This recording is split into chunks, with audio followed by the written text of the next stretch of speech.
Bismillahirrahmanirrahim. Assalamualaikum warahmatullahi wabarakatuh. Selamat pagi, salam sejahtera bagi kita semuanya. Om Swastiastu, Namo Buddhaya, salam kebajikan. Yang saya hormati Ketua MPR Republik Indonesia, Bapak Bambang Susatyo. Yang saya hormati Ketua DPR RI, Ibu Puan Maharani. Yang saya hormati para Menteri Kabinet Indonesia Maju hadir bersama kita, Bapak Menko Polhukam, Pak Menteri Pertahanan, Pak Menteri Sekretaris Kabinet. Yang saya hormati Panglima TNI yang pagi hari ini diwakili oleh Kepala Staf Angkatan Laut karena beliau baru terkena COVID. Yang saya hormati Kapolri, yang saya hormati para Kepala Staf Angkatan, dan yang saya hormati para peserta Rapim TNI dan Polri, hadirin dan undangan yang berbahagia. Pertama-tama saya ingin menyampaikan apresiasi, penghargaan, menyampaikan terima kasih yang sebesar-besarnya kepada seluruh jajaran TNI dan Polri atas kesungguhannya dalam menjalankan tugas dan kewajibannya, termasuk di dalamnya menjalankan tugas-tugas kemanusiaan, baik membantu dalam penanganan bencana maupun dalam pandemi COVID. Dan utamanya, saya ingin mengucapkan terima kasih atas dorongan bantuan di lapangan dalam proses percepatan vaksinasi. Kita tahu bahwa tantangan ke depan tidak semakin gampang, tidak semakin mudah, tetapi penuh dengan ketidakpastian. Dulunya ketidakpastian itu karena disrupsi teknologi, karena revolusi industri 4.0, tetapi ini ditambah lagi dengan pandemi, tambah lagi dengan perang di Ukraina. Sehingga apa? Ketidakpastian global yang itu juga merembet kepada ketidakpastian negara-negara dimanapun di dunia ini menjadi semakin meningkat. Yang dulu tidak pernah kita hitung, sekarang muncul semuanya problem-problem itu. Kelangkaan kontainer. Dulu normal sekali, semua negara mau kirim apapun, logistiknya bisa, kontainernya cukup. Tapi sekarang terganggu semuanya, karena perdagangan yang tidak seimbang di antara negara-negara yang ada.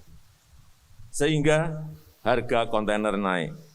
Kalau harga kontainer naik, freight cost-nya naik, artinya apa? Harga barangnya juga akan ikut naik. Kalau harganya naik berarti apa? Konsumen akan membeli lebih mahal dari biasanya. Hati-hati dengan ini. Baru urusan kontainer yang langka. Yang kedua, juga yang tidak kita duga-duga muncul, kelangkaan pangan. Di beberapa negara sudah terjadi dan di semua negara sekarang ini yang namanya food price, harganya semuanya naik. Beberapa negara besar sudah di atas 30%. Hati-hati dengan ini. Dengan yang namanya urusan pangan.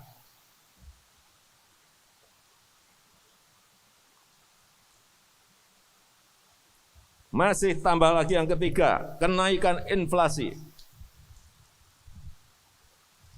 Apa yang terjadi kalau inflasi itu naik? Artinya harga-harga semuanya naik. Artinya apa? Beban masyarakat dalam keinginan untuk membeli barang itu juga semakin naik tinggi. Di semua negara sekarang ini.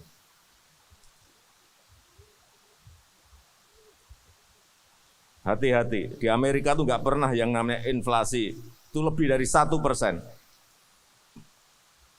Sekarang sudah di atas 7%. Di beberapa negara malah sudah ada yang sudah di atas 50%, di atas 30%. Jangan dianggap enteng hal seperti ini. Artinya apa? Masyarakat keinginan untuk membeli itu harus membayar harga yang lebih tinggi.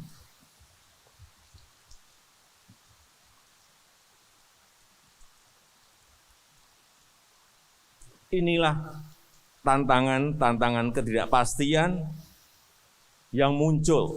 Yang keempat, kelangkaan energi.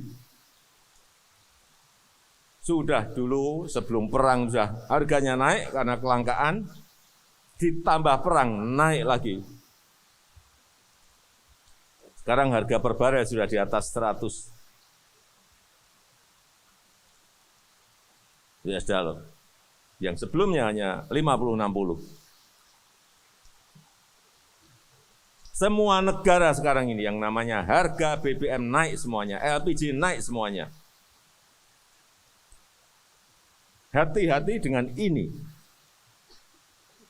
Hati-hati dengan ini, kenaikan. Karena semuanya naik, yang terjadi, yang kelima, yang terjadi adalah kenaikan harga produsen. Pabrik mau memproduksi sesuatu, dia beli bahan baku, harganya naik. Dia mau beli bahan pembantu, harganya naik. Dia mau beli BBM, harganya naik. Artinya apa? Ongkos produksi naik. Terus, harga di pabriknya menjadi jauh lebih tinggi. Terus, dikirim ke pasar, berarti harga konsumennya juga nanti akan naik.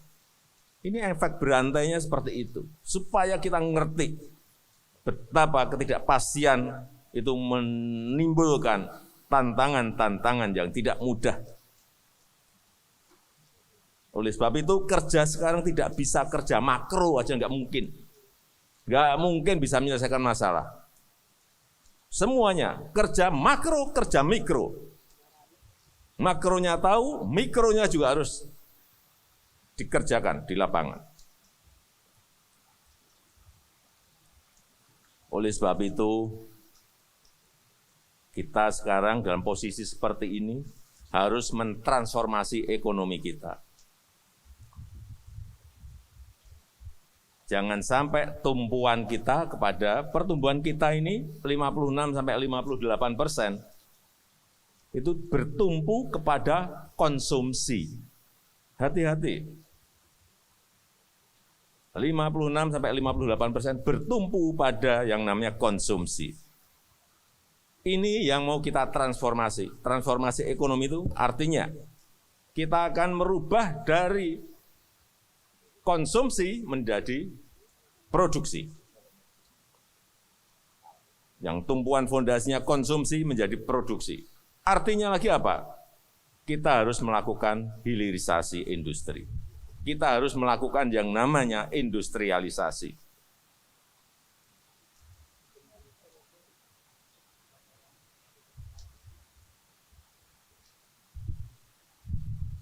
Artinya, yang sejak zaman VOC, 400 tahun yang lalu, kita mengirim bahan-bahan mentah, yang kita kirim, bahan mentah, sampai sekarang bahan mentah, itu yang harus kita stop. Stop. Nggak bisa lagi, kita nggak dapat apa-apa. Ya, kita dapat uang dari penjualan bahan mentah. Baik itu nikel, baik itu tembaga, baik itu bahan-bahan pertanian, komoditas perkebunan. Enggak, kita nggak dapat apa-apa. Kita harus mendapatkan nilai tambah. Kita harus mendapatkan added value. Sebab itu, 2020 saya sudah sampaikan stop nikel. Nggak boleh ekspor lagi nikel. nikel ore, bahan mentah nikel enggak. Stop. Kiriman harus minimal setengah jadi. Kemudian nanti berikutnya harus barang jadi. Sehingga nilai tambah itu ada di sini. Nilai tambah itu apa? Terbuka lapangan pekerjaan yang gede di Indonesia. Pajaknya bayar di Indonesia. Pihak luar bayar di Indonesia. PPN, pajak pertambahan nilai bayar di Indonesia. PNBP, penerimaan pajak, penerimaan negara bukan pajak, ada di Indonesia. Dapat semua kita di sini. Kita sudah 400 tahun lebih. Itu kita tidak memiliki keberanian untuk melangkah ke sana. Ini yang namanya transformasi ekonomi. Nikel dulu, oke. Meskipun kita ini masih dibawa ke WTO, ke World Trade Organization, digugat oleh Uni Eropa, enggak apa-apa. Kalau kita tidak berani mencoba seperti itu, tidak berani melakukan seperti itu, sampai kapanpun yang kita kirim hanya bahan mentah dan kita enggak dapat apa-apa. Dulu booming minyak mentah, kita kirim. Minyak sekarang dah. Kayu kita kirim, gelondongan. Dah. Dan komoditas-komoditas pertanian perkebunan. Tidak. Oleh sebab itu, saya minta Bapak Ibu Saudara-saudara sekalian, kalau ada yang namanya industri, entah itu industri nikel, industri batu bara, industri tembaga, industri emas, jaga mereka. Karena nilai tambahnya nanti ada di situ. Itu tugas kita bersama. Kalau sudah stop nikel 2020 tahun ini, nanti akan kita stop lagi. Stop boksit. Boksit harus menjadi alumina. Boksit stop, tahun depan stop tembaga. Tembaga nanti campur dengan nikel, bisa menjadi lithium baterai, bisa menjadi sodium ion, bisa menjadi barang-barang yang setengah jadi maupun barang jadi. Sehingga sekali lagi nilai tambah itu ada di dalam negeri. Inilah yang kita maksud dengan transformasi ekonomi. Yang kedua, tadi hilirisasi, yang kedua adalah masuk ke ekonomi hijau. Ke depan yang namanya produk-produk hijau akan menjadi kekuatan kita. Oleh sebab itu fondasinya harus mulai dibangun sejak sekarang. Ekonomi hijau itu seperti apa? Ya, produk itu dihasilkan juga dari pabrik yang energinya energi hijau, semuanya adalah ramah lingkungan. Kita sekarang ini sedang menyiapkan pembangunan Green Industrial Park di Kalimantan Utara. Disitulah nanti pintu gerbang kita untuk membuka yang namanya ekonomi hijau Indonesia, yang energinya didapat dari pembangkit listrik tenaga air, hydropower di Sungai Kayan. Sungai Kayan nanti akan menghasilkan kira-kira 11.000 sampai 12.000 megawatt. Ada daerah wilayah industri disuplai dari energi hijau sehingga produk yang keluar produk hijau. Inilah kekuatan negara kita. Karena kita mempunyai sungai, 4.400 sungai, 4.400 sungai kita memiliki. Itu kekuatan. Kita punya geotermal 29.000. Tadi Sungai Kayan itu 11.000. Kemudian Mamberamo itu bisa 23.000 megawatt. Geotermal 29.000, ada angin, ada arus bawah laut, ada panas permukaan laut, semuanya bisa masuk ke energi hijau. Ada tenaga surya, matahari. Ini kekuatan negara kita yang negara lain nggak punya. Oleh sebab itu fondasinya harus dimulai sesegera mungkin. Dan tugas Bapak Ibu Saudara-saudara sekalian menjaga agar fondasi ini betul-betul bisa kita bangun karena kita tahu negara lain itu juga nggak senang kita bisa. Ada saja udah, percaya saya. Ada saja yang dilakukan. Karena yang mereka terganggu, pabrik mereka akan stop. Karena materialnya nggak kita ekspor. Hati-hati. Hati-hati dengan ini. Mengganggunya dengan cara apa? Kita nggak tahu, tetapi nggak mungkin diam. Yang ketiga, digitalisasi, transformasi ini harus juga kita kawal. Yang namanya talent digital itu harus di TNI Polri juga harus memiliki talent digital. Karena eranya sudah era seperti ini. Harus punya jago-jago AI, cloud computing, digital design, ngerti masalah blockchain, yang ngerti masalah digital marketing, harus ngerti.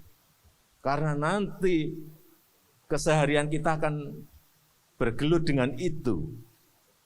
Kalau penegak hukum Polri tidak ngerti hal-hal yang tadi saya sampaikan, gimana?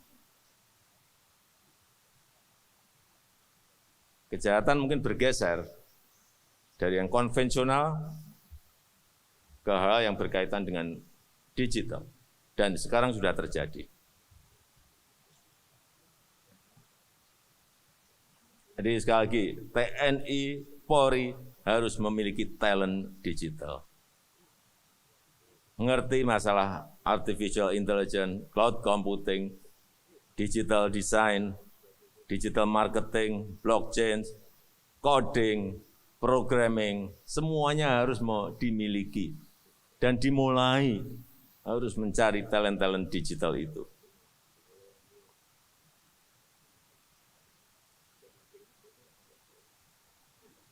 Karena pertarungan kita ke depan adalah teknologi. Teknologi.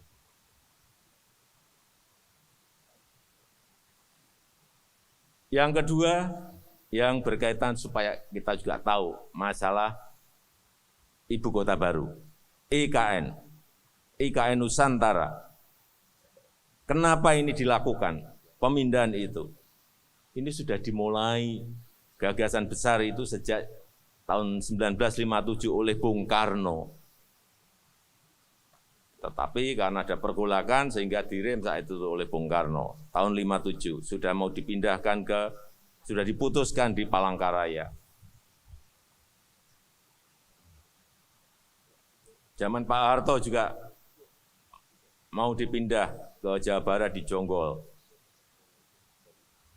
Batal juga karena ada pergolakan di 97-98.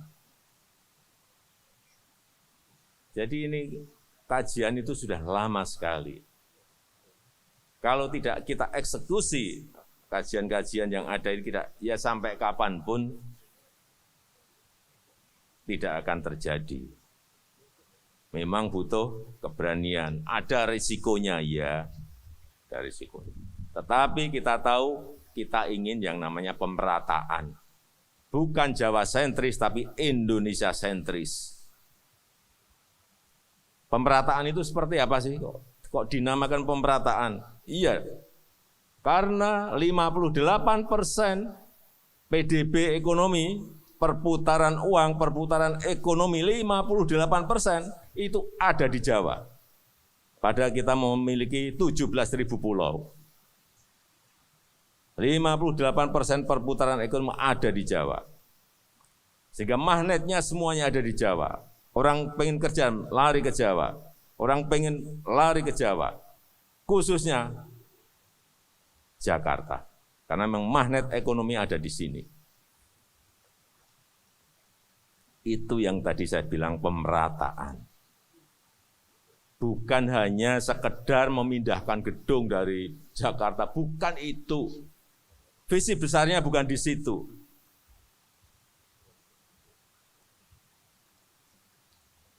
Kalau magnetnya nanti ada Jakarta, ada Nusantara, magnetnya sudah akan dua.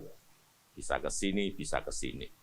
Artinya, perputaran ekonomi tidak hanya di Pulau Jawa. Yang kedua, populasi. Populasi 56% populasi Indonesia itu ada di Pulau Jawa. 56%. 156 juta ada di Pulau Jawa. Ini juga menjadi dasar dari pemindahan ibu kota itu. Oleh sebab itu, agar tidak terjadi ketimpangan ekonomi, tidak terjadi ketimpangan infrastruktur, tidak terjadi ketimpangan jumlah populasi, kemudian kita eksekusi, kita putuskan yang namanya ibu kota negara yang baru Nusantara. Dan itu sudah secara politik ketatanegaraan sudah disetujui oleh 8 fraksi dari 9 fraksi yang ada di DPR.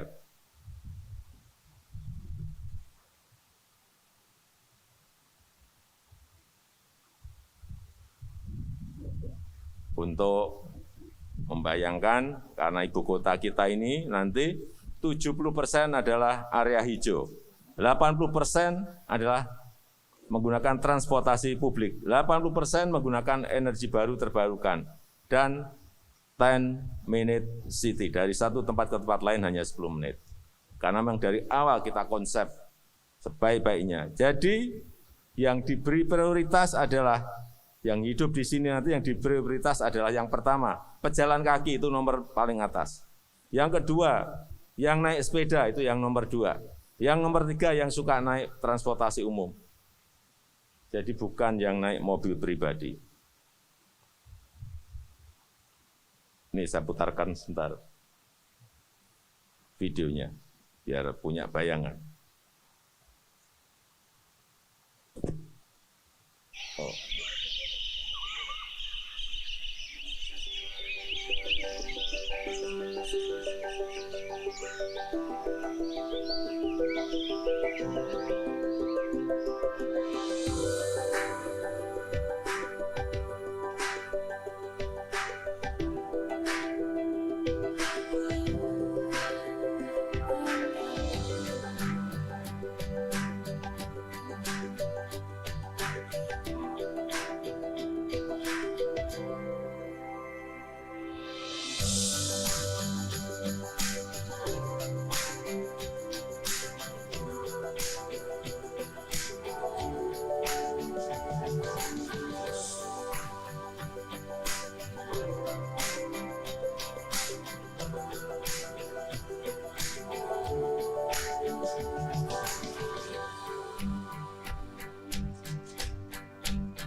kita memang harus bermimpi setinggi mungkin untuk mewujudkan ini.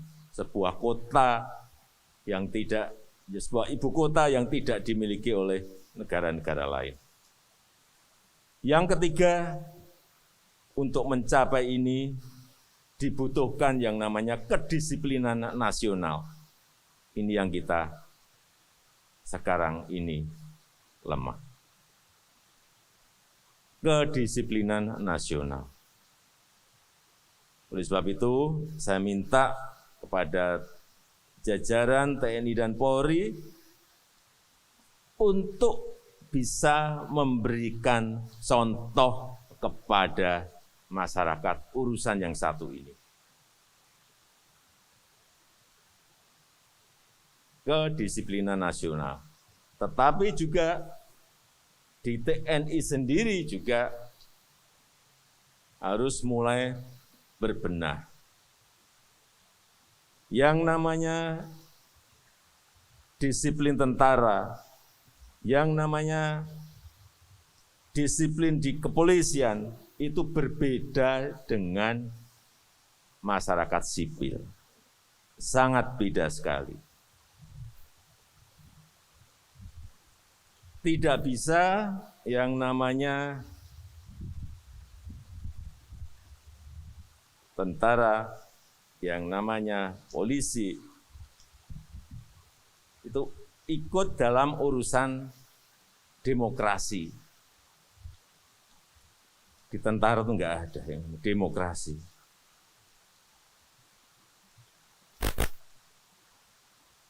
Enggak ada yang namanya bawahan itu merasa bebas. Tidak sama dengan atasan. Enggak boleh.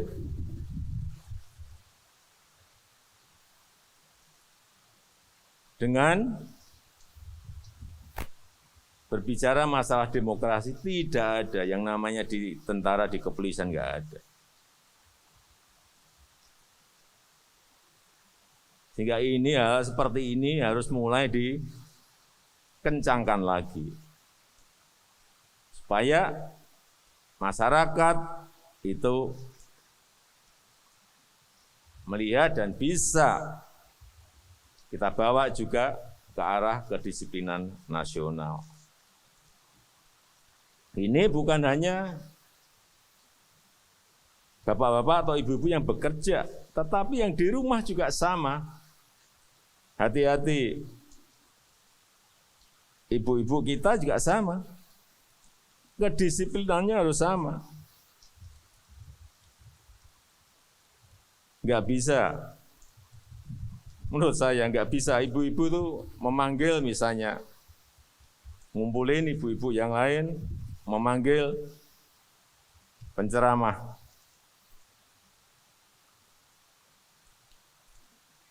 Semaunya, atas nama demokrasi. Sekali lagi di tentara, di polisi enggak bisa seperti itu. Harus dikoordinir oleh kesatuan. Kesatuan harus mengkoordinir hal-hal kecil-kecil tadi saya sampaikan, makro dan mikronya, ini mikronya harus kita urus juga.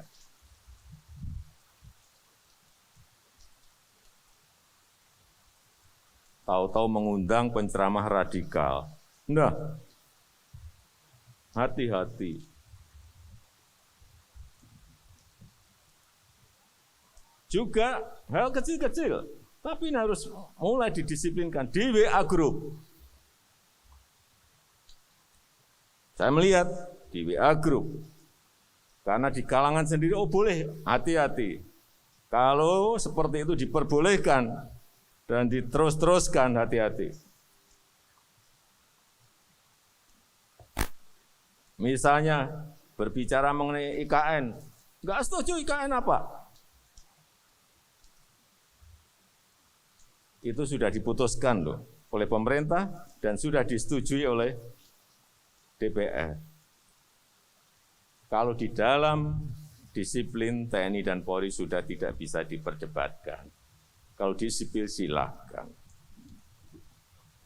Apalagi di WA Group dibaca gampang. Saya baca itu. Hati-hati dengan ini. Dimulai dari hal yang kecil, nanti membesar dan kita akan kehilangan kedisiplinan di TNI maupun di Polri. Karena disiplin tentara dan disiplin polisi itu berbeda dengan sipil dan dibatasi oleh yang namanya aturan oleh pimpinan.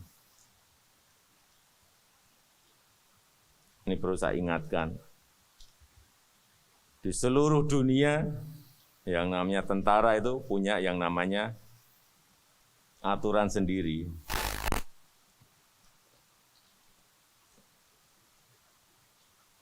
Kitab, undang-undang, hukum, disiplin tentara.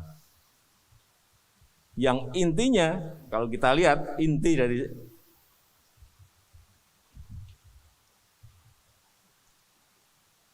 kitab itu, intinya adalah kesetiaan tegak lurus. Saya baca-baca, ini apa sih intinya?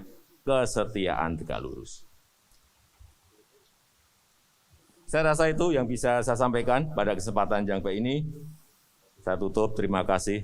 Wassalamualaikum warahmatullahi wabarakatuh.